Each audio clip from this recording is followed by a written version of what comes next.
Story number 1. The night had already fallen when we arrived at the campsite. It was the kind of secluded spot that you'd only find if you knew exactly where to look, nestled deep in the woods, miles away from the nearest town, with only the chirping of crickets and the occasional rustle of leaves to keep us company.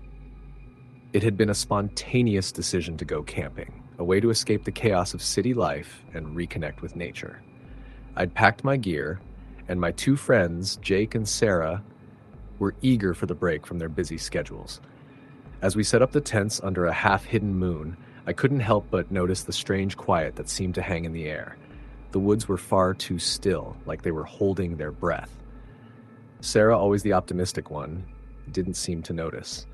She laughed and joked, and Jake was busy gathering firewood, but something about the silence unsettled me. Maybe it was just the isolation, or maybe the fog creeping in from the hills. Either way, I couldn't shake the feeling that we weren't truly alone. We sat around the fire that night, the flames crackling and dancing in the stillness. The smell of burnt wood hung heavy in the air, and we shared stories and laughter. But as the night deepened, the forest around us seemed to grow darker, almost as if it were swallowing up the light. I glanced around, but the only thing I could see was the blackness of the trees, stretching out endlessly.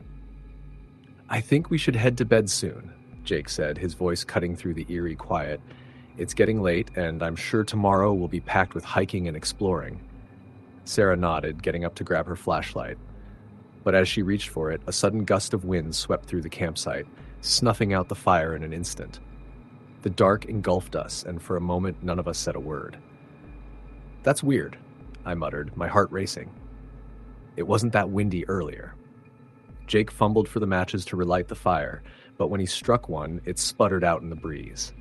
He cursed under his breath, trying again and again with no success. I felt an unease grow within me, something that lingered at the back of my mind. Sarah had already started walking toward the tents, but I couldn't stop staring into the darkness beyond the campsite. That's when I heard it. A faint whisper, so soft I thought I was imagining it. At first, I thought it was just the wind, but as it grew louder, it became unmistakable. It was a voice calling out far away yet clear. "Help me." My blood ran cold. I looked at Jake and Sarah, who were already walking towards their tent, unaware of what I had heard. The whisper came again, closer this time. "Please, help." I froze, staring into the trees. The voice sounded desperate, broken. It seemed to be coming from deeper in the forest, and I knew instantly that it wasn't just some animal. It was human. "Did you hear that?" I called out to Jake. He turned, confused. "What? Hear what?" Before I could answer, the whisper came again, louder now, but distorted, like it was coming from a place far beyond this world. "Help. Me. I can't breathe." "Okay, this is weird," Jake said, his voice dropping. "Maybe someone's messing with us, or it's some prank. Let's just go to bed." But something in me was screaming not to ignore it. The voice sounded like it was in pain, like it was trapped in the forest. I glanced at Sarah, but she was already halfway inside her tent, probably not hearing a thing. "Jake," I said, urgency creeping into my tone, "we have to check it out. Someone might be in trouble." He looked at me, his expression unsure. "It's probably nothing. Let's just sleep. We can figure it out tomorrow." But I couldn't ignore it. The voice was still there, crying for help, and I couldn't shake the feeling that if we didn't go, something would go terribly wrong. "I'm going," I said, walking toward the trees before he could stop me. "You can stay here, but I'm going." Jake hesitated for a moment, then sighed. "Fine, but I'm not going deep in there with you." I didn't care. The voice was growing louder, and I couldn't just leave it behind. The forest seemed even darker now, as though it were swallowing us whole as we ventured deeper. The trees towered over us, their branches twisted like claws, and every crackle of a twig underfoot made my heart race. "Hello?" I called out, my voice trembling as I pushed forward. "Is anyone there?" The whisper responded, faint and strangled. "I'm here. Please." I could feel the air growing colder with each step, the hairs on the back of my neck standing on end. We walked for what felt like hours, the voice leading us further into the woods. But then, we came across something that made my blood run cold. A clearing, with a tree in the center. But it wasn't just any tree. It was twisted and blackened, its bark charred and cracked like it had been struck by lightning. Beneath the tree, something lay motionless on the ground. I swallowed hard, the reality of the situation hitting me full force. It wasn't just a voice. Someone had been out here, someone who wasn't alive anymore. I stepped closer, my breath catching in my throat. The figure lying on the ground was pale, almost ghostly in the dim light of the moon. A man, his face twisted in agony, his body unnaturally stiff. His clothes were tattered, and he was covered in what looked like dark bruises. But what sent shivers down my spine were his eyes. They were wide open, staring blankly at the sky, unblinking, as if he had been frozen in place. Who is this? I gasped, stepping back in horror.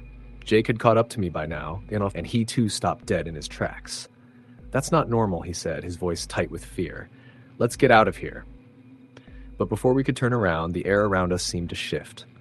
The ground beneath our feet began to tremble, faintly at first and then more violently. I heard the whisper again, but it was no longer coming from the figure. It was coming from all around us. "Help! Me!" the voice echoed, surrounding us, suffocating us. And then the figure's eyes moved. Slowly, unnaturally, his head turned to face us. "Help me!" The whisper was now a scream, deafening, as the man's body jerked to life, his limbs twitching violently. His mouth opened in a grotesque, silent scream, but no sound came out. His hands reached out, grasping at the air as if trying to pull himself up. Jake turned and bolted without a word, running as fast as he could, but I couldn't move. I stood frozen, staring at the twisted figure that was now trying to crawl toward us, its eyes locked onto mine. "Help me." The whisper wasn't a voice anymore. It was a plea from something that should never have been alive again. And then, with one final lurch, the figure vanished into the air as if it had never been there to begin with. I ran. I don't remember much after that. I only remember the panic, the terror, the sound of my own breathing in my ears as I sprinted back toward the campsite. By the time I reached the fire pit, I was breathless, shaking uncontrollably, and Jake was already there, wide-eyed and pale. Sarah was still in her tent, oblivious. Neither of us spoke. We simply packed our things and left in the dead of night, driving as fast as we could to the nearest town. We never spoke of what happened again, though I know Jake saw the same thing I did. We tried to convince ourselves it was some kind of hallucination, but deep down, we knew it was real. I haven't camped since. Story the end. Story number 2. The moon was barely visible above the dense canopy of trees, and the air was thick with the scent of pine and damp earth. A group of friends, Sarah, Jake, Megan, and Tom, had been looking forward to this weekend getaway in the woods for months. They had rented a small cabin by a serene lake, far from the distractions of modern life, where they could relax, hike, and enjoy each other's company. The first day had been uneventful. Hiking trails, picnics by the water, and a cozy evening by the fire pit. But as the sun dipped below the horizon and darkness enveloped the forest, something in the air shifted. The wind picked up, whistling through the trees, and the chirping of crickets grew more frantic. It was as if the forest was alive, watching them. After dinner, they gathered around the fire, toasting marshmallows and swapping stories. The flames flickered and crackled, casting eerie shadows on the trees that surrounded them. But as the night wore on, Sarah couldn't shake the feeling that they weren't alone. Every rustle of leaves, every distant snap of a twig made her jump. She tried to brush it off as nerves, but the feeling of being watched only grew stronger. Megan noticed Sarah's unease. "What's up with you? You're acting like you've seen a ghost." Sarah forced a smile. "Just a little tired, I guess." Jake laughed. "Come on, Sarah. We're in the middle of nowhere. If there's anything out here, it's probably a deer or something. There's no reason to be freaked out." But Sarah couldn't help it. She kept glancing into the dark forest, expecting something to emerge from the shadows. The others seemed oblivious to the tension building in the air. Tom, who had been poking at the fire with a stick, suddenly stopped. His face paled, and he turned toward the trees. "Did you hear that?" Everyone went silent, straining to listen. A low, guttural growl echoed from somewhere deep in the forest. It wasn't like anything they had heard before, a noise that seemed too deliberate, too ominous to be an animal. It sent a chill down Sarah's spine. "Probably a bear or something," Jake said, trying to sound confident. "Let's just go inside and lock the door. Bears don't bother people unless they're hungry." But Sarah wasn't convinced. There was something about the sound that didn't sit right with her. "I don't think that was a bear," she whispered. They reluctantly agreed to retreat to the cabin, each of them trying to brush off the unease that had settled over them. Inside, the small living room was cozy with a fire already crackling in the stone fireplace. They locked the doors and settled in, trying to relax. As the night wore on, the sound inside the cabin grew louder, scratching at the windows, the rustling of leaves, and that same growl from earlier. Every few minutes, Sarah would glance toward the window, half expecting to see something peering in from the darkness, but there was nothing. Finally, exhaustion overtook them, and one by one, they went to bed. Sarah lay awake in the guest room, the sheets tangled around her legs as she stared at the ceiling. The feeling of being watched hadn't gone away, and every creak of the cabin seemed amplified in the silence. She felt the hairs on the back of her neck stand up, as though something was right outside her window, waiting.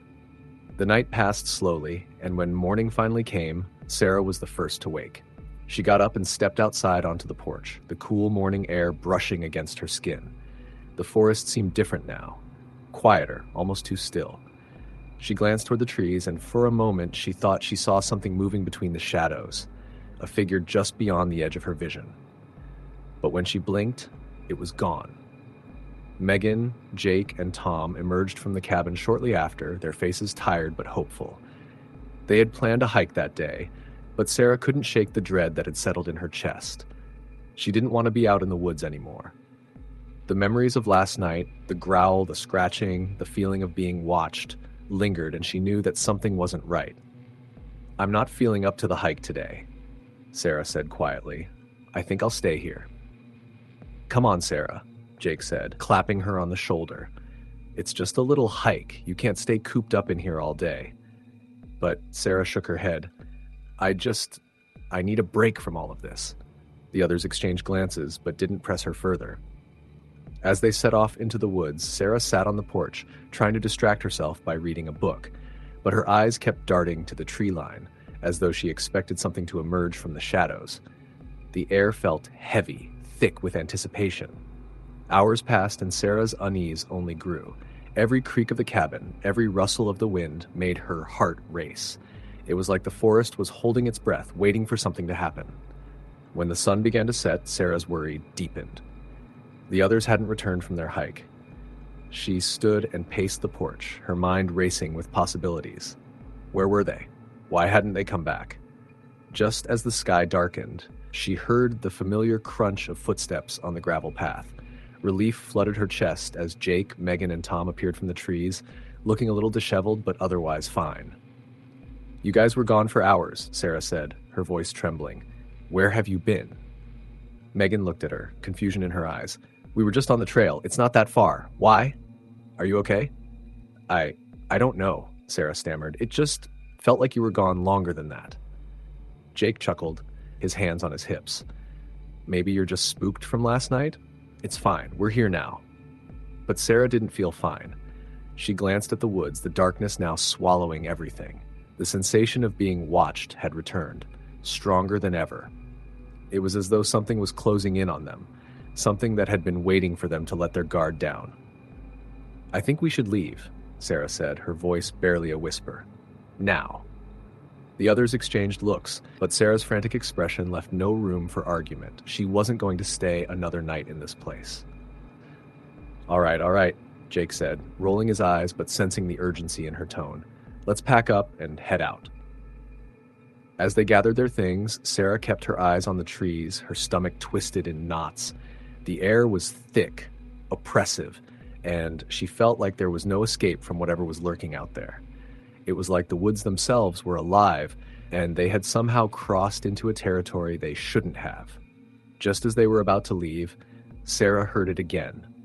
The low growl closer this time, just beyond the tree line. But this time, it wasn't just one sound. It was joined by others, more growls, low and rumbling, like a chorus of unseen creatures. "Move, now," Sarah hissed, her voice trembling. They rushed to the car, throwing their belongings into the trunk, but the growls continued to echo around them, growing louder, more insistent. The trees seemed to shift, their branches reaching toward them as if trying to trap them.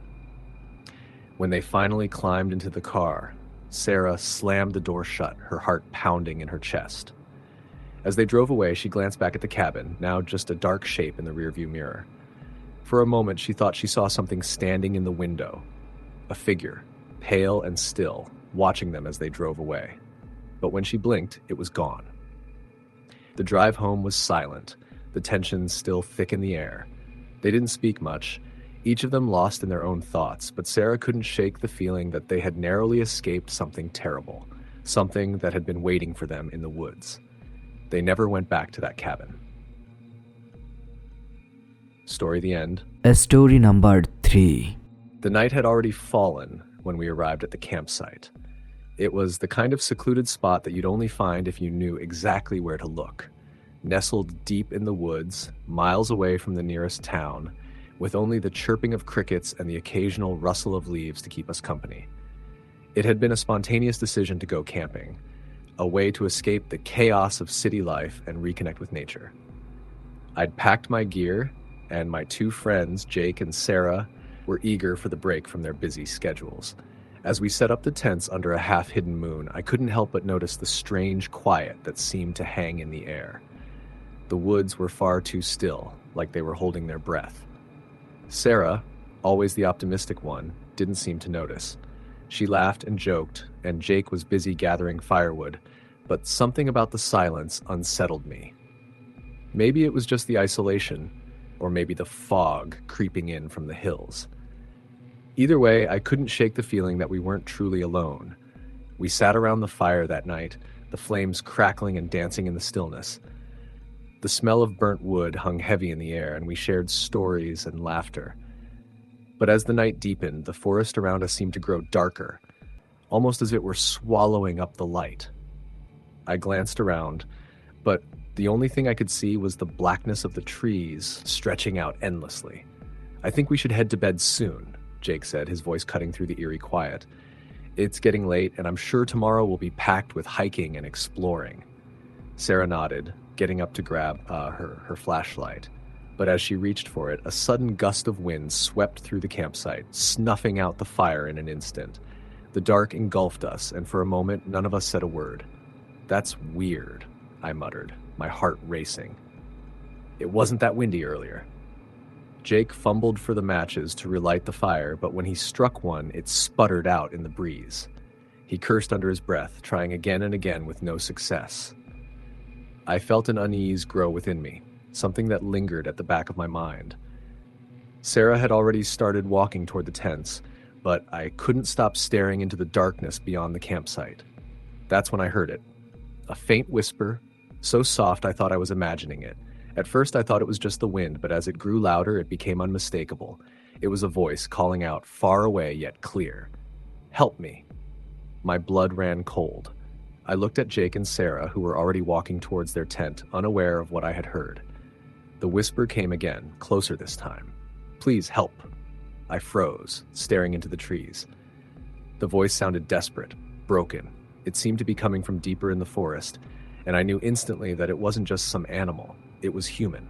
"Did you hear that?" I called out to Jake. He turned, confused. "What? Hear what?" Before I could answer, the whisper came again, louder now, but distorted, like it was coming from a place far beyond this world. "Help me. I can't breathe." "Okay, this is weird," Jake said, his voice dropping. "Maybe someone's messing with us, or it's some prank. Let's just go to bed." But something in me was screaming not to ignore it. The voice sounded like it was in pain, like it was trapped in the forest. I glanced at Sarah, but she was already halfway inside her tent, probably not hearing a thing. "Jake," I said, urgency creeping into my tone, "we have to check it out. Someone might be in trouble." He looked at me, his expression unsure. "It's probably nothing. Let's just sleep. We can figure it out tomorrow." But I couldn't ignore it. The voice was still there, crying for help, and I couldn't shake the feeling that if we didn't go, something would go terribly wrong. "I'm going," I said, walking toward the trees before he could stop me. "You can stay here, but I'm going." Jake hesitated for a moment, then sighed. "Fine, but I'm not going deep in there with you." I didn't care. The voice was growing louder, and I couldn't just leave it behind. The forest seemed even darker now, as though it were swallowing us whole as we ventured deeper. The trees towered over us, their branches twisted like claws, and every crackle of a twig underfoot made my heart race. "Hello?" I called out, my voice trembling as I pushed forward. "Is anyone there?" The whisper responded, faint and strangled. "I'm here. Please." I could feel the air growing colder with each step, the hairs on the back of my neck standing on end. We walked for what felt like hours, the voice leading us further into the woods. But then, we came across something that made my blood run cold, a clearing with a tree in the center.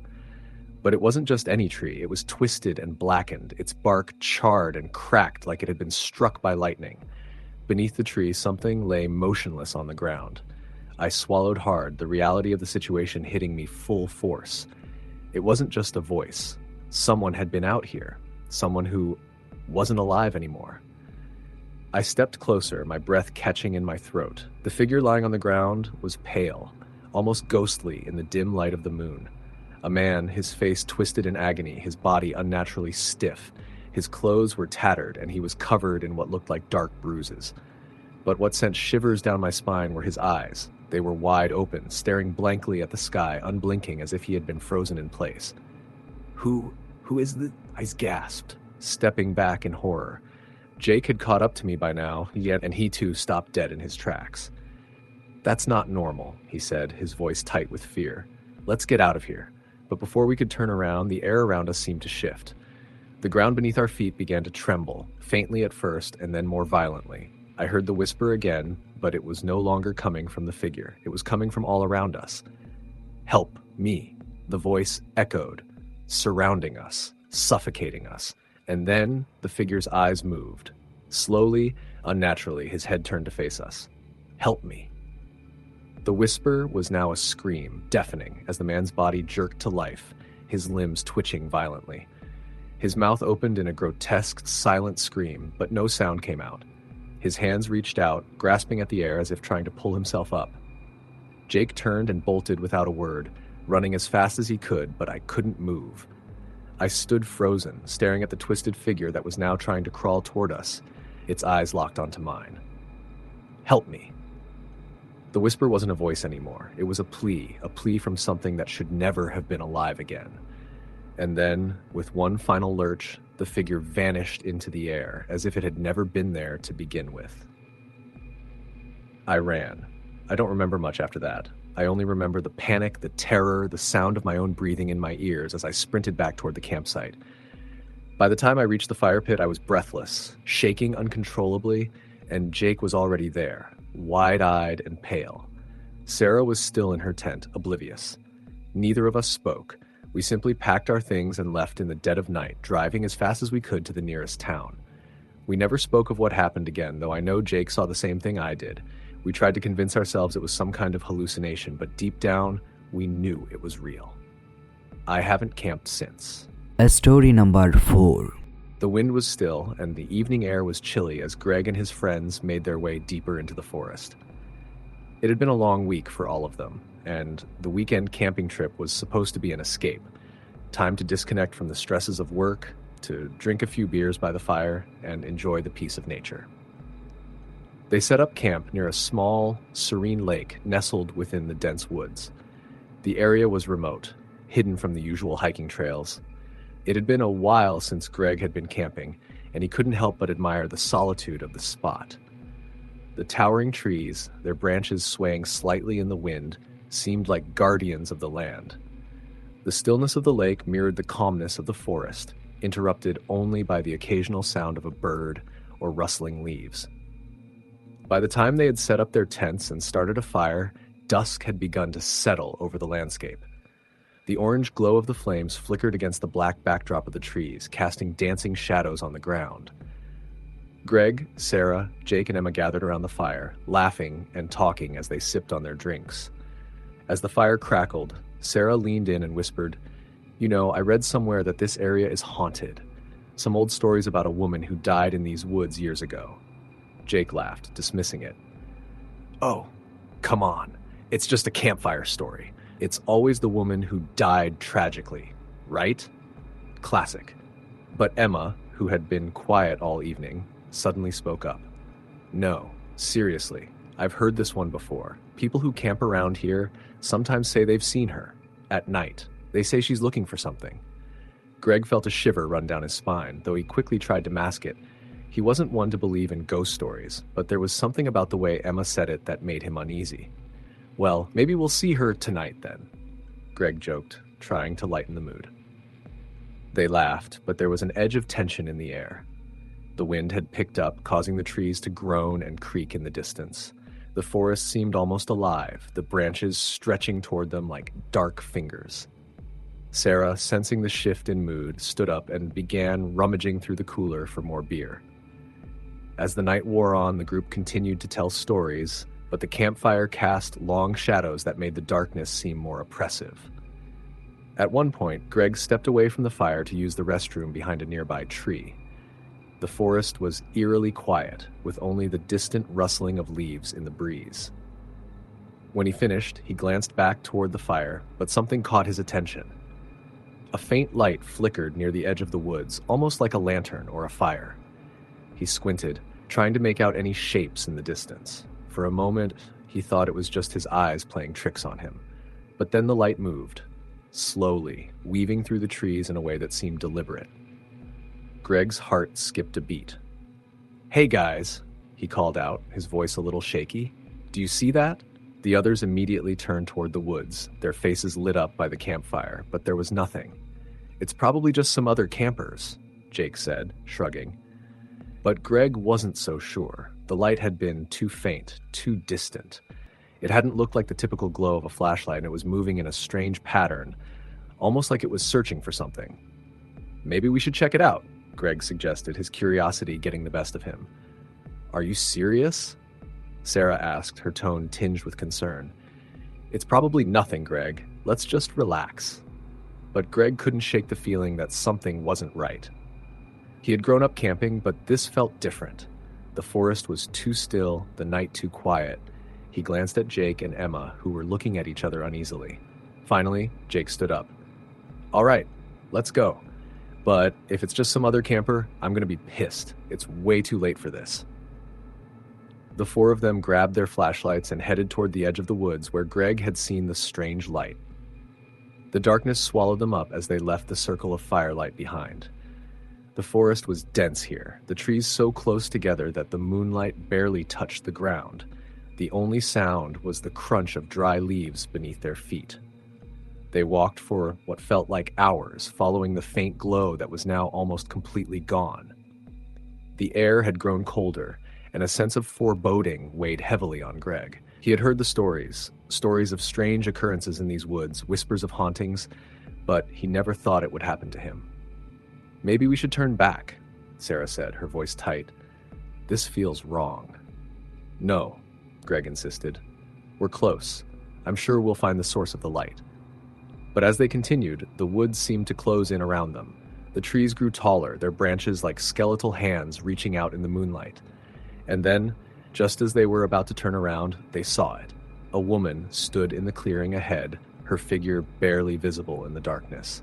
She was tall, draped in a flowing white dress that shimmered faintly in the low light. Her hair was long and unkempt, hanging around her face in wild tangles. She didn't move, just stood there in the clearing, staring at them. Greg froze. The air around them seemed to thicken, like it was becoming harder to breathe. The woman's eyes were wide and hollow, her face pale as though drained of all color. Her lips were parted, and for a moment Greg thought she was going to speak, but there was no sound. Who are you?" Greg called out, his voice trembling. The woman didn't answer. She simply stood there, unmoving, as if she had no intention of acknowledging them. Her presence was unsettling, like something not quite human. The air grew colder still, and Greg's breath came in ragged gasps. "What the hell is going on?" Jake muttered, his voice barely a whisper. Emma grabbed Greg's arm. "We need to leave. Now." But Greg couldn't move. He was rooted to the spot, his eyes locked on the woman in front of him. It was as though something held him in place, something powerful and ancient. And then, without warning, the woman began to move. Her head jerked up, her eyes locking with Greg's. The intensity of her gaze sent a jolt of fear through his body. She took a slow step toward them, her feet gliding across the ground without making a sound. The way she moved was unnatural, like she was floating just above the earth. "Run!" Sarah screamed. But it was too late. The woman's form dissolved into the shadows, vanishing without a trace. The clearing was empty. The four of them stood there in stunned silence, too terrified to speak. The only sound was their ragged breathing and the distant rustling of the wind through the trees. The light they had seen earlier was gone.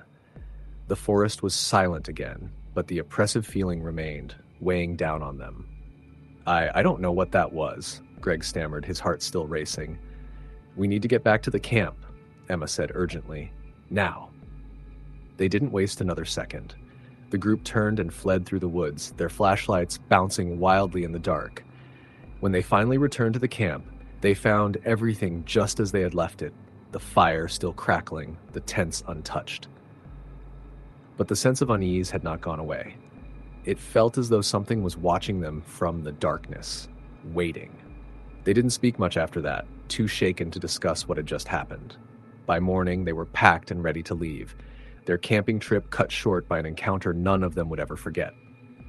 As they drove away, Greg glanced back at the forest one last time. He couldn't shake the feeling that the woman was still there, waiting for someone else to wander into her domain. Story the end. Story number 5. We'd been planning the camping trip for weeks, 3 of us. Me, Anna, and Mark. All of us looking for an escape from our busy lives, a way to spend a quiet weekend in the wilderness, disconnected from our phones and the endless responsibilities that came with modern life. The place we chose was a remote campsite deep in the woods, not far from a small, quiet town. We'd found it online, but when we drove out there, the path became narrower and more overgrown, the sort of place you'd expect to find in an old horror movie. We arrived just as the sun began to set, casting long shadows over the forest. The air was thick with the scent of pine and damp earth, and the only sounds were the distant calls of birds and the rustling of leaves. The campsite itself was small, tucked away beside a stream, with a small clearing where we set up our tents. Anna was already setting up the fire when Mark and I started unloading the gear from the car. The crackle of dry twigs filled the air as the fire slowly started to grow. It felt peaceful, the kind of peace that only nature could bring. As the evening wore on, we roasted marshmallows and shared stories. But the further we got into the night, the more I began to notice how quiet everything was. Too quiet. The forest was silent, as if holding its breath, and I couldn't shake the feeling that we were being watched. "Everything okay?" Mark asked, noticing my distracted expression. I nodded, trying to push the uneasy feeling away. "Yeah, just tired, I guess." The fire flickered and cast strange shadows in the dark, and Anna hummed a soft tune as she poked the flames with a stick. Mark had started to get sleepy, stretching out on a log beside the fire, and Anna and I were talking about nothing in particular when suddenly we heard something, a voice, faint at first but distinct enough to make me pause. "Help." It was so soft I thought I had imagined it, but Anna had stopped talking too, her head turning slowly to look around. I glanced at her, unsure if she had heard the same thing. "Did you hear that?" I asked, my voice barely above a whisper. She nodded. "I thought it was just the wind, but I don't know." Another cry, this time clearer. "Please, help me." My heart skipped a beat. There was no wind tonight, and the sound was definitely not the rustling of leaves or any animal noise I could identify. It was human. It came from deeper in the woods, though it was hard to tell exactly where. My instinct was to ignore it, but a sense of dread washed over me. "Maybe someone's lost," Mark suggested, sitting up suddenly, his voice a little shaky. "We should check it out." Anna looked hesitant, but I agreed, despite the pit forming in my stomach. Mark grabbed a flashlight and we all stood up, gathering our jackets and walking toward the edge of the clearing. The sound came again, faint but urgent. "Help." We followed the sound, pushing through the thick underbrush, the beam of the flashlight cutting through the dark. The trees seemed to close in around us, the air growing heavier the further we went. It felt like the woods were swallowing us, and every step seemed to take us deeper into the unknown. The sound of the voice was louder now, almost as if it were directly in front of us. And then, we found it. In the middle of a small clearing, there was a figure, huddled on the ground, shivering in the cold night air. A man, or what looked like one, though his appearance was odd. His clothes were tattered, his face pale and gaunt, his eyes wide open but unseeing, as if he hadn't blinked in days. He was muttering incoherently, but there was no mistaking the desperation in his voice. "Help me," he whispered again, his voice hoarse and broken. I froze, unable to move or speak. Something was wrong. The man didn't look right. His skin was unnaturally pale, almost sickly, and his hands were trembling violently. It was as if he were caught between life and death. "Is he okay?" Anna whispered, stepping closer to the figure. "Stay back," I said, holding up my hand. "Something's not right." But before I could say anything more, the man's head snapped toward us, his eyes wide and unblinking, locking onto mine. His mouth opened, but no sound came out.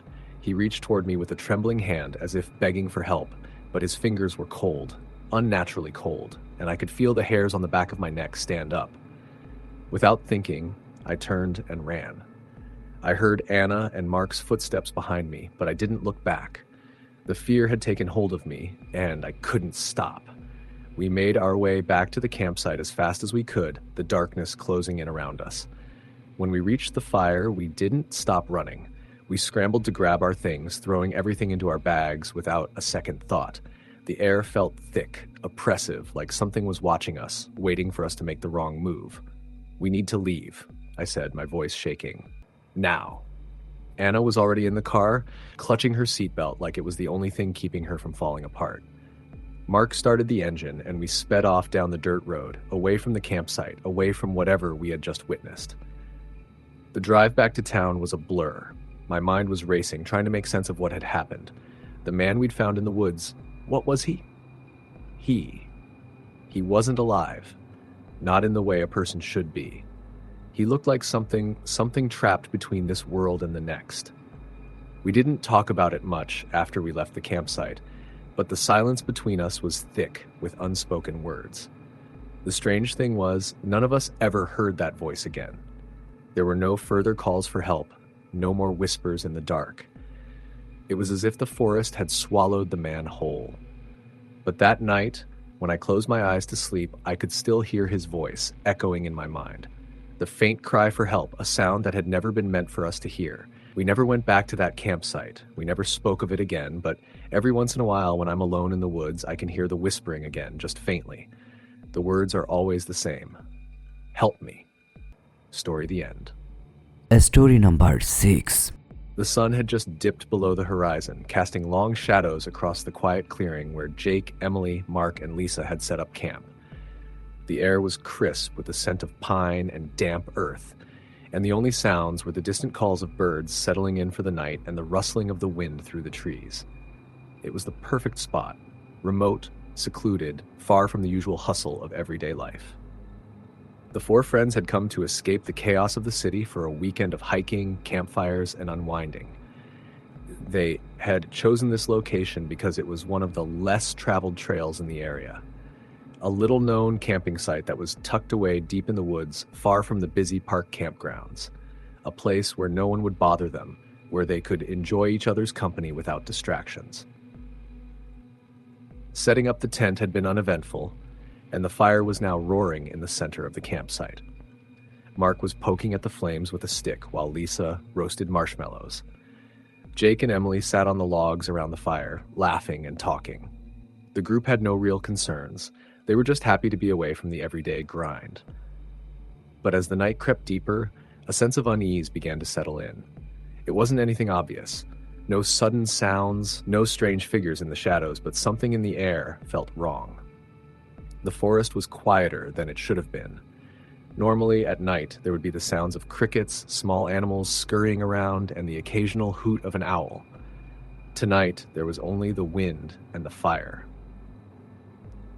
Jake tried to shake off the feeling, but every now and then he would glance over his shoulder into the darkness of the trees, as if expecting something or someone lurking just out of sight. "Hey guys," Emily said, her voice breaking through the silence. "Did anyone else hear that?" Everyone stopped talking. Mark dropped the stick he was holding and they all listened. At first there was nothing, just the crackling of the fire. But then, faintly, there was a noise. A soft rustling, like footsteps crunching over dry leaves, coming from somewhere deep in the forest. It was too steady to be an animal, too deliberate. Probably a deer or something, Jake said, trying to sound casual. It's nothing. But Emily wasn't convinced. She strained her ears, her eyes searching the dark perimeter of the camp. It's coming closer, she whispered, her voice tight. Mark chuckled nervously. It's probably some other campers. Maybe they're lost or trying to find a trail. Yeah, probably, Jake agreed, but his voice had a slight edge to it now. The noise had stopped, but there was still an uncomfortable silence hanging over them, as if the forest itself was holding its breath. Let's just stay by the fire, Lisa said, trying to lighten the mood. If it's nothing, we'll be fine. They nodded, but no one seemed entirely sure. The air had grown colder, and the shadows from the trees seemed to stretch longer, darker, as though they were reaching out for them. The uneasy feeling persisted, gnawing at them. After a few moments of tense silence, the rustling noise returned, louder this time, more distinct. Jake stood up suddenly, his hand gripping the flashlight at his side. I'll go check it out, he said, his voice too casual. You guys stay here. I'll be right back. No, Jake, don't go, Emily said, her voice rising in concern. What if there's someone out there? It's nothing, Jake said, brushing off her worry. I'll just take a quick look. With that, he disappeared into the trees, his flashlight beam cutting through the dark. Emily and the others stayed by the fire, trying to shake the sense of dread that was creeping up their spines. It felt like the night was pressing in on them, like the trees were watching. 10 minutes passed, and Jake still hadn't returned. The wind had picked up, and now it howled through the branches, making the trees creak and groan. Every snap of a twig or rustle of leaves seemed louder than it should have been. Should we go look for him? Lisa asked, her voice barely a whisper. I'm going, Emily said firmly. She grabbed her flashlight and stood up, but before she could take a step, they heard it. Footsteps. Not distant this time, but right behind them. Louder, as though someone or something was moving toward them from the edge of the campsite. The four of them froze. The footsteps were slow, methodical, like someone was walking in a deliberate circle around the camp. They all turned toward the sound, but when they shined their flashlights into the dark, they saw nothing. Who's there? Emily called out, her voice shaking. No answer. Just the sound of crunching leaves, now getting closer. The air felt heavy, suffocating, as if something unseen was closing in. Okay, that's it. We're out of here, Mark said, panic creeping into his voice. Let's go. We need to get to the car. They grabbed their things quickly, scrambling to put out the fire, but as they tried to pack up, the footsteps grew louder. They could hear breathing now, ragged and shallow, like someone was right behind them.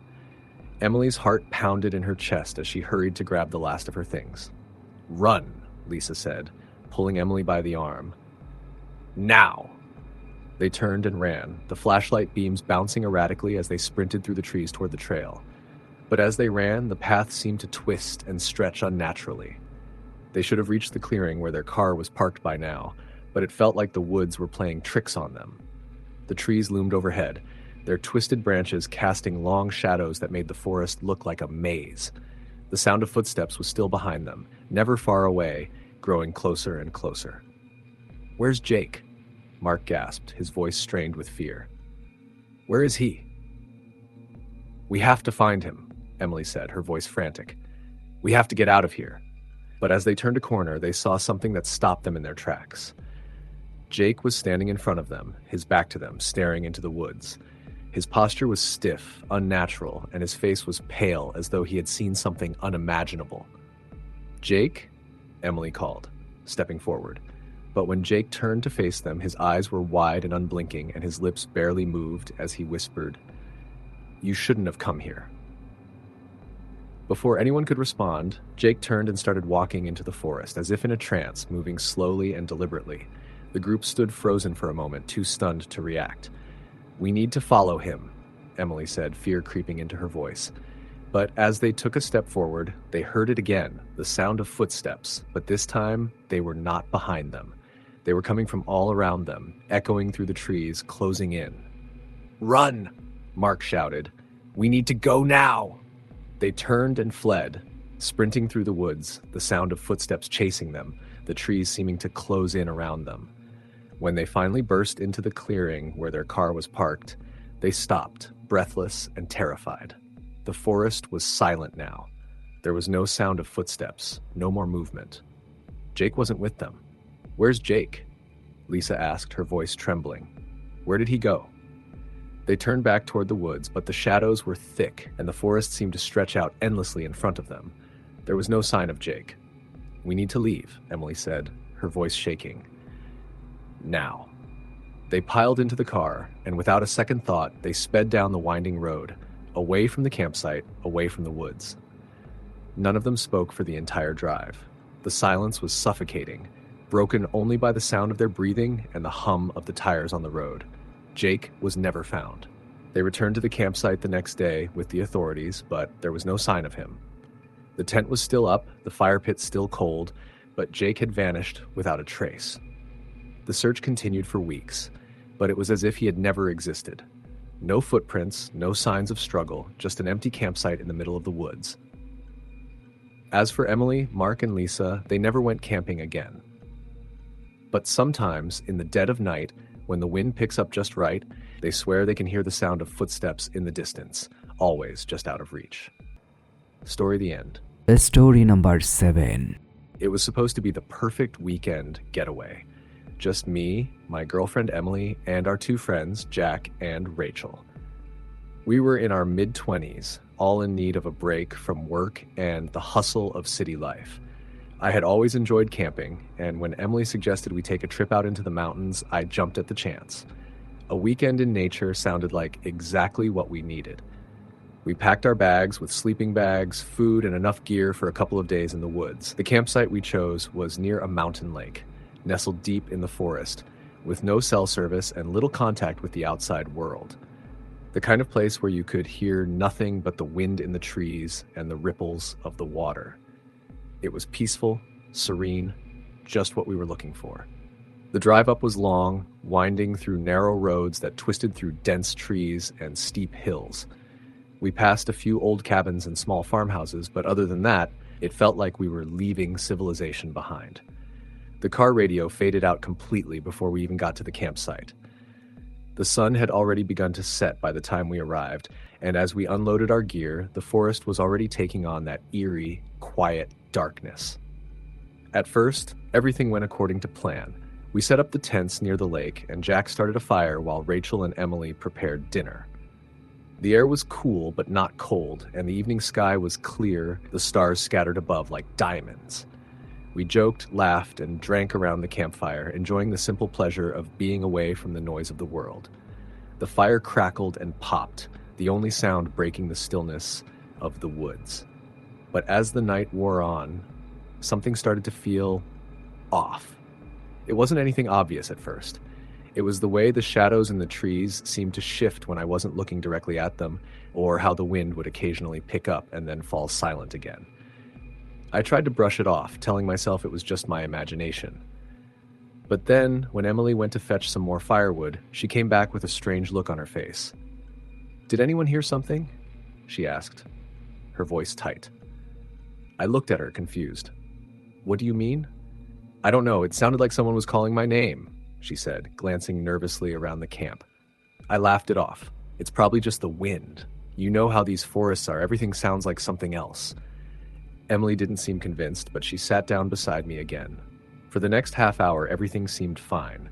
We continued talking and laughing, the sounds of our voices echoing softly in the night. But then, just as I was about to add some more wood to the fire, I heard it. "Help! Help me!" It was faint, a whisper that came from somewhere deep in the woods. The voice was barely audible, but there was no mistaking it. My blood ran cold. I froze, looking around, my heart thudding in my chest. The others had heard it too, judging by their sudden silence. "Did you hear that?" Jack asked, his eyes wide. I nodded slowly. "It sounded like someone calling for help." Rachel looked worried. "Are you sure? It could be an animal." But there was something in the tone of the voice that didn't feel like it came from any animal. It was too human, too desperate. The hair on the back of my neck stood up. I could feel Emily's hand gripping mine tightly, and I could tell she was just as unsettled as I was. We sat in silence for a moment, listening. The whispering stopped, but the unease didn't go away. The forest seemed to be holding its breath, waiting. I couldn't help but feel like we weren't alone. Maybe we should check it out, Jack said after a long pause. Someone could really be out there. Rachel hesitated. It's probably just some prank. No need to go looking for trouble. But before anyone could say anything more, the voice came again, louder this time. Please, help me. There was no mistaking it. It was human, a man's voice, and it was begging for help. This time, it was closer, much closer. I stood up, my legs feeling weak beneath me. Okay, that's it. We have to check it out. Someone might be in trouble. The others exchanged nervous glances, but nodded in agreement. We grabbed our flashlights and made our way toward the edge of the clearing where the trees began to thicken. The voice was clearer now, more desperate, almost frantic. Help, please, I'm stuck. We followed the sound, walking carefully between the thick trunks of the trees. The moonlight barely filtered through the canopy, and the further we went, the darker it became. The forest felt oppressive, as though the shadows themselves were closing in around us. We moved quietly, our footsteps muffled by the soft earth beneath us. The voice seemed to be coming from somewhere ahead, but we couldn't see anything. It was as if it were coming from the trees themselves. And then we saw something. There, in the middle of a small clearing, was a figure. A man sitting on the ground, his back against a tree. His clothes were ragged, and his hair was matted with dirt. But it was his eyes that made me freeze. They were wide open, unblinking, and staring directly at us. Help, he whispered again, his voice hoarse and weak. Please, I'm stuck. I stepped forward, my heart pounding in my chest. Are you okay? Do you need help? The man's head jerked slightly, but he didn't respond. His mouth moved, but the words didn't match the motion. Something was wrong. My instincts screamed at me to turn around, to leave, but my feet were rooted to the spot. Who are you? Jack asked, stepping closer. The man's lips twitched, and for a brief moment, I thought he was going to smile. But then his face twisted in a way that made my blood run cold. You shouldn't have come here, he said, his voice barely above a whisper. The words were so unnatural, so cold, that I couldn't breathe. Emily's grip tightened around my arm, and I could feel her trembling. Rachel took a step back, her face pale. What do you mean? I asked, trying to steady my voice. But before he could answer, the man's body jerked violently, as if something unseen had yanked him backward. He vanished into the shadows in an instant, leaving only the eerie silence behind. I stood there, paralyzed, trying to make sense of what had just happened. Let's go, Emily whispered urgently, tugging at my sleeve. Without waiting for anyone else, I turned and ran. The others followed close behind, but I could feel the weight of the forest pressing down on us, the trees closing in like they were trying to trap us. The air was thick with dread, and I couldn't shake the feeling that something was following us. When we finally made it back to the campsite, we didn't say a word. We just packed up our things in silence, the urgency of the situation too real to ignore. The forest that had seemed so peaceful earlier now felt like a prison, and we wanted out. By the time we were back in the car, driving down the winding road toward the nearest town, none of us spoke. We never went camping again. Story the end. Story number 8. The weekend camping trip was supposed to be the perfect getaway.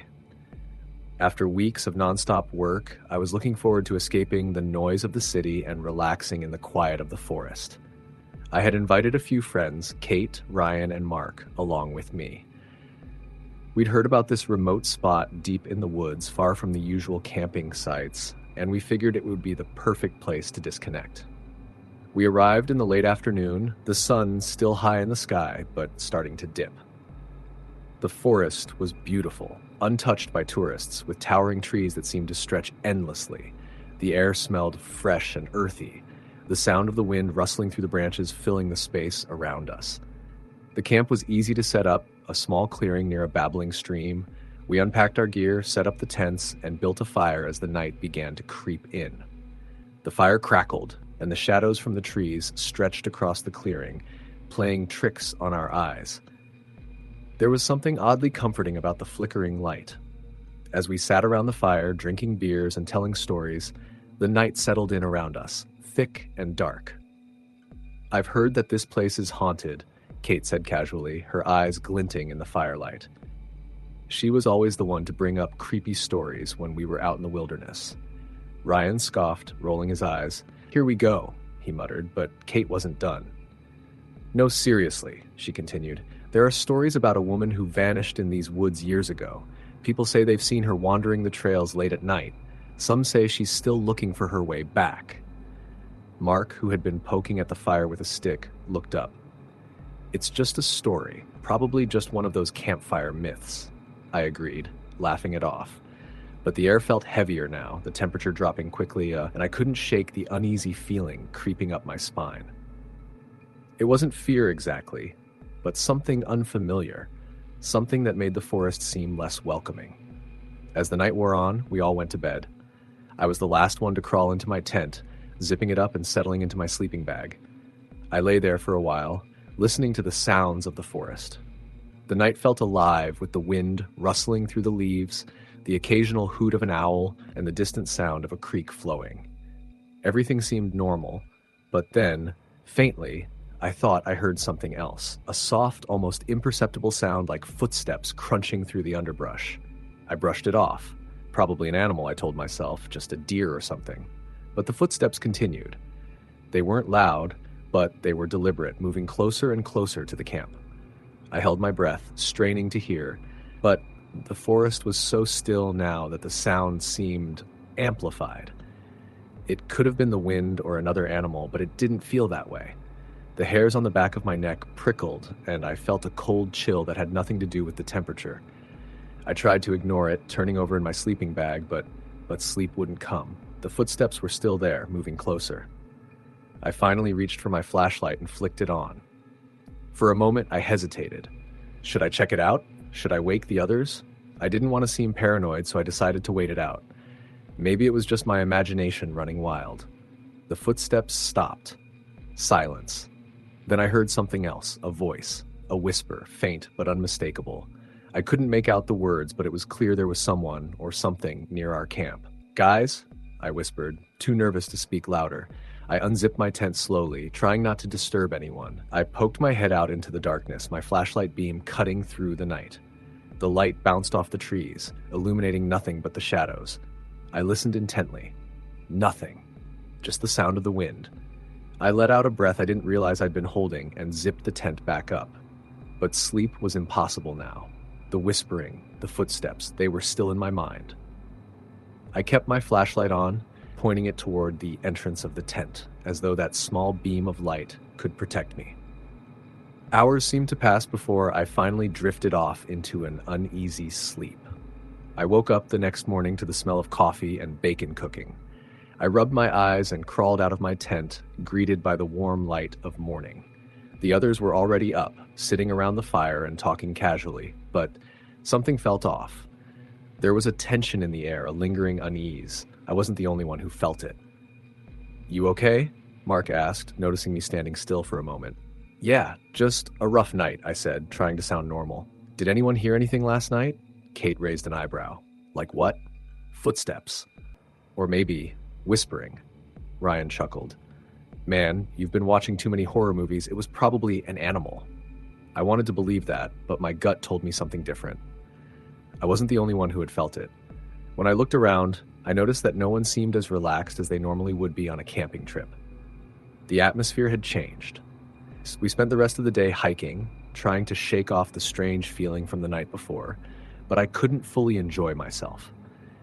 Every rustle in the leaves made me jump, and every shadow seemed darker than it should have been. By the time evening came again, I was exhausted, physically and mentally. The campfire was lit, and we tried to make the best of it, but the forest felt heavy, as though it was watching us. The wind had died down, and there was an eerie stillness in the air. "We should probably head back tomorrow," I said, my voice unsteady. "It's getting late, and I don't know, I'm just not feeling it." Kate frowned, but nodded. I was thinking the same thing. There's something about this place. Mark and Ryan exchanged glances, but didn't argue. We decided to pack up early in the morning. Later that night, as we sat around the fire, we heard it again, the sound of footsteps, faint but clear, coming from the trees. At first, we all tried to ignore it, but as it grew louder, closer, there was no denying it.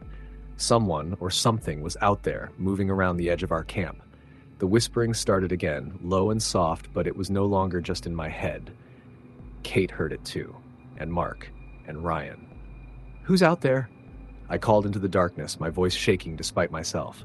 No answer, but the footsteps continued. They circled the camp, slow and deliberate. They were too heavy to be animals. The air felt thick with dread, the silence between the steps deafening. I don't know how long we sat there, paralyzed with fear, but eventually we couldn't take it anymore. Without a word, we grabbed our things, threw them into the tents, and started packing. None of us wanted to wait around to see what might come next. We didn't even take down the tents. We just ran. We made our way back to the car, all of us moving as fast as we could through the dense forest. The sound of footsteps followed us for a while, but when we finally reached the clearing where the car was parked, it stopped. The forest was silent once again. We drove back to the nearest town in a haze, too shaken to speak. As we pulled away from the woods, I looked out the back window, half expecting to see something in the distance, but there was nothing, just the trees and the night. None of us spoke about it again. We never went camping in that spot again, and over time we all pushed the memory to the back of our minds. But every now and then when I'm out in the woods, I'll hear those same footsteps again, faint, just beyond the reach of the firelight. And no matter how hard I try to dismiss it, I'll never forget the whispering. Story number 9. We had all been looking forward to this camping trip for months. After weeks of work and study, a weekend in the woods seemed like the perfect escape. It would be just me, my 2 friends Sarah and Tim, and the serene beauty of the wilderness. We planned to camp near a lake we had found on a map, an isolated spot away from any modern distractions. No cell service, no internet, just nature and the sound of the wind in the trees. We drove up the winding mountain road, the air getting cooler as we climbed higher. The sun was beginning to dip below the horizon by the time we arrived, casting long shadows on the forest floor. I could smell the fresh pine, and there was a quiet peace that came with being so far from the city. We set up our tents near the water's edge, the lake reflecting the fading light of the sunset. As we gathered firewood, the sounds of nature around us were calming, just the rustle of leaves and the distant call of birds. "Perfect," Tim said as he struck the match to start the fire. "This is exactly what we needed." We sat around the fire as it crackled, cooking hot dogs and marshmallows, chatting and laughing. The first few hours were everything we had hoped for, relaxing and peaceful. As the sky darkened, we switched to telling ghost stories, as one does around a campfire. It was all in good fun, until Sarah told a story she had heard from a friend who'd worked at a local ranger station. "There's an old legend about this area," Sarah said, her voice quieting. "They say a man went missing in these woods years ago. He was camping alone, just like us. He was never found. Some people say they still hear him calling out for help, even though he's long gone. The forest, it can mess with your mind. Some think it's not just the man's voice, but something else, something that calls you to it." We all chuckled uneasily. It was late, the fire was dimming, and the night around us seemed suddenly deeper, darker. "You guys are scaring me," Tim said, but he was grinning, though I could tell he was uncomfortable. We all agreed to turn in soon after, tired from the drive and the long day. The air was cooler now, and as I crawled into my sleeping bag, I heard nothing but the sounds of the night around me. Crickets chirping, an occasional rustle in the trees. I must have fallen asleep quickly, because the next thing I knew, I was jolted awake. It was just after midnight, and the fire had died down completely. The lake was eerily still, the only sound being the occasional ripple of water as something moved just below the surface.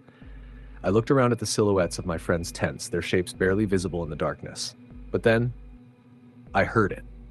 A voice. It was faint at first, almost inaudible, but then it grew louder.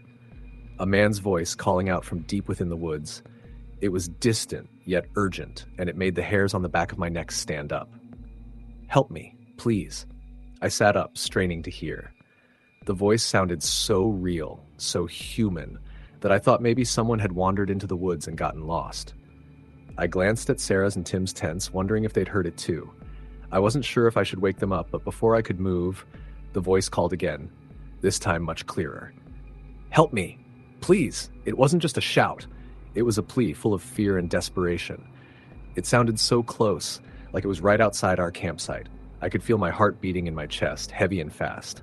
"Did you hear that?" I whispered, not daring to speak any louder. Sarah's tent rustled, and a moment later, her voice came through the darkness, quiet but clear. I heard it too. Tim, ever the skeptic, grunted from his tent. It's probably some animal or another camper. It's probably nothing. But even as he said it, I saw him sit up in his tent, peeking out through the zipper. We were all listening now, but the voice had gone silent, leaving only the stillness of the night behind. I don't know, Sarah said, her voice shaky. It sounded like someone was really in trouble. I felt a chill run through me. We should check it out, I suggested. My curiosity and concern overpowered my fear, but I regretted saying it the second the words left my mouth. No way, Tim said quickly. Are you serious? It's pitch black out there. We don't know who or what that is. We'll be fine. Let's just go back to sleep. I wanted to agree with Tim. The last thing I wanted was to walk through the dark forest at night, but something about the voice, the desperation in it, didn't sit right with me. We have to help. What if someone really needs us? I argued, my voice shaking slightly. Tim was silent for a moment, but then he sighed. Fine, but we're sticking together. We grabbed our flashlights and headed out of the tents. The forest around us was so dark that the beams of our flashlights barely seemed to make a dent. The trees loomed overhead, their branches swaying gently in the wind. The air was cold, and the ground was soft with the dampness of the evening dew. As we walked deeper into the woods, the air seemed to grow heavier, more oppressive. The voice came again, but this time it was no longer a plea for help. It was different. It sounded more like an order, an unmistakable command. Come closer. It was no longer the voice of a man, but something else, something darker. It sent a shiver down my spine. Did you hear that? Sarah whispered, clutching my arm. I nodded, but the words caught in my throat. My instincts screamed at me to turn around, to run back to the safety of our campsite. But we kept walking. Something was pulling us forward, some unseen force that made it impossible to stop. As we moved deeper into the woods, the voice grew more insistent, echoing in the still night. It sounded almost like it was coming from all directions now. Every step we took felt wrong, like we were walking further away from reality, further into something we weren't supposed to be part of. And then, as if responding to our fear, the voice said something that made my blood run cold. Turn around. We froze. The words didn't just come from the woods, they came from behind us. We turned, our flashlights sweeping the darkness, but there was nothing there. The forest was still. Did anyone else hear that? Tim said, his voice shaking. Let's go back. Sarah whispered urgently. This is wrong. We all turned and started to walk back to the campsite. The air was thicker now, heavier, and I couldn't shake the feeling that something was following us. I kept glancing over my shoulder, but the woods were dark and empty. As we reached the edge of the clearing, the voice came one last time, clear as day. You're not leaving. It was no longer a whisper. It was a command, full of malice. We ran. I don't remember much after that, just the sound of our footsteps pounding against the ground and the feeling of something closing in on us, pressing against my chest, making it harder to breathe. We burst into the clearing and back to our tents. We didn't even stop to pack. We grabbed our things and got in the car, not looking back until we were well down the road. The trip was over. We never spoke of it again, but I could still hear that voice in my head, echoing in the back of my mind. The man, or whatever it was, calling to us, drawing us deeper into the woods. I haven't been camping since. Story the end. Story number 10.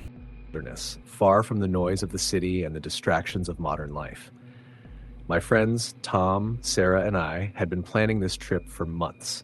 We picked a quiet, lesser-known camping spot, tucked deep in the forest, accessible only by a rugged hiking trail. It was a place most people didn't know about, perfect for getting away from it all. The trip started like any other camping trip. We arrived in the late afternoon, and after some struggle with our heavy packs, we set up camp near a small creek. The forest was beautiful, filled with towering trees and dense underbrush, and the air smelled fresh and clean. The only sounds were the occasional bird calls and the rush of the creek. It felt peaceful, almost too peaceful. We spent the first evening around the campfire, roasting marshmallows and telling stories, just as we always did when camping. There was nothing unusual about the night, except for an eerie quiet that seemed to hang in the air. The forest was still in a way that felt unnatural, like it was holding its breath. We were about to turn in for the night when Tom, who had been quiet most of the evening, spoke up. "Do you guys hear that?" he asked, his voice low. We all fell silent, straining our ears to catch what he was referring to. At first, I thought it was the wind rustling through the trees, but then I realized there was something else, a faint sound like footsteps. They were soft at first, but they grew louder, coming from deeper in the forest, just beyond the edge of our camp. "It's probably a deer or something," Sarah said, shrugging it off, but her voice lacked the usual confidence. The footsteps continued, steady and deliberate. They didn't sound like any animal I knew. I glanced over at Tom, whose face was pale in the firelight. "I don't think it's an animal," he whispered. "It sounds like someone's walking toward us." We all stood still, listening intently. The footsteps were getting closer now, but there was still no visual confirmation of anything in the dark. The trees beyond the campfire's glow were nothing more than black shadows.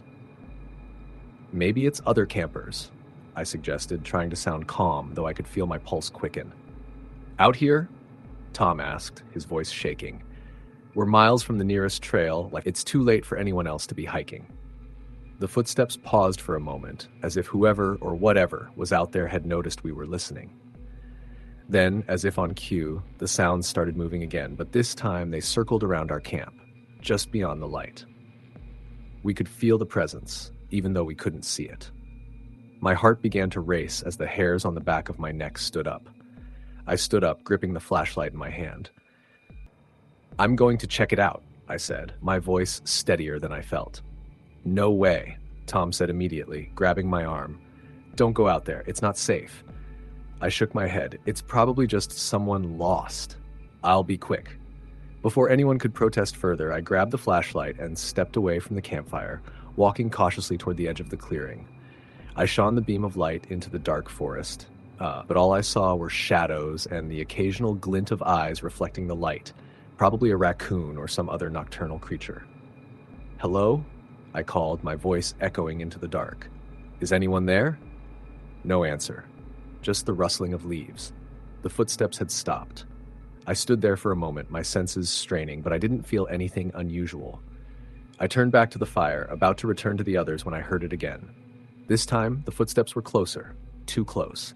I spun around, shining my flashlight directly into the trees, but the light revealed nothing. Just the dark, thick woods. My breath quickened and panic crept into my chest. I wasn't alone out here. I could feel it now, something watching me from the dark, hidden just beyond the reach of the light. I took a step backward, but as I did, I stumbled over something soft, but solid. I shone the flashlight down to see what I had tripped over. It was a broken branch, but as I bent down to pick it up, I noticed something strange. 2 faint, small marks on the ground. They looked like deep indentations, too precise to be from an animal. I stood frozen for a moment, staring at them. The marks were in a perfect line, as if someone had been walking there recently. The marks continued deeper into the forest, just out of reach of the light. I didn't hesitate any longer. I turned and ran back to the camp, my heart pounding in my chest. When I reached the others, I was out of breath, barely able to speak. "What is it?" Sarah asked, her eyes wide with concern. "There's something out there," I said, trying to steady my breathing. "Something, I don't know what, but it's not right." Tom looked at me, his face ashen. "What do you mean?" "I'm not sure," I said, but my voice was shaking now. I saw these marks in the ground, like someone had been walking there, but they were too perfect, too deep for an animal. It's not natural. "We need to leave," Sarah said, her voice trembling. She stood up, clearly spooked by the look in my eyes. "Now." But as we scrambled to gather our things, the footsteps returned. They were slower now, dragging as if someone was walking deliberately behind us, following our movements. We stopped, frozen, waiting for the sound to stop. But it didn't. It just continued, closer and closer and closer. We all stood still, not daring to speak, the hairs on the back of my neck prickling with fear. I looked around, trying to see through the dark, but the trees were thick with shadows. Suddenly I saw it. A figure, faint, blurry, almost transparent, standing just beyond the firelight. I gasped. My breath caught in my throat. The figure was a woman, standing motionless, her features pale and indistinct, as though she were made of mist. She didn't move, didn't speak, She just stood there, watching us. "Is that?" Sarah whispered, her voice barely audible. Before anyone could respond, the figure stepped forward, moving slowly, deliberately, as if it was gliding across the ground. We all backed away, the fear tightening in our chests. "I don't know what that is, but we need to leave. Now," Tom said, his voice breaking. We didn't hesitate this time. We grabbed our gear and ran back down the path we had hiked earlier, as fast as our legs could carry us. The footsteps followed us, steady and persistent, never faltering. The figure was gone, but the presence remained, closing in on us with every step. We didn't stop until we reached the trailhead, breathless and terrified. The forest felt alive, as if it had watched us run, as if it had been waiting for us to leave.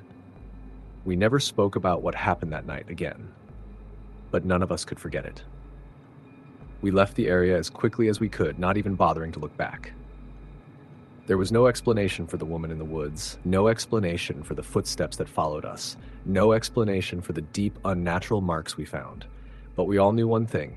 Whatever had been out there, it was not a natural part of the forest, and we would never return to that place again.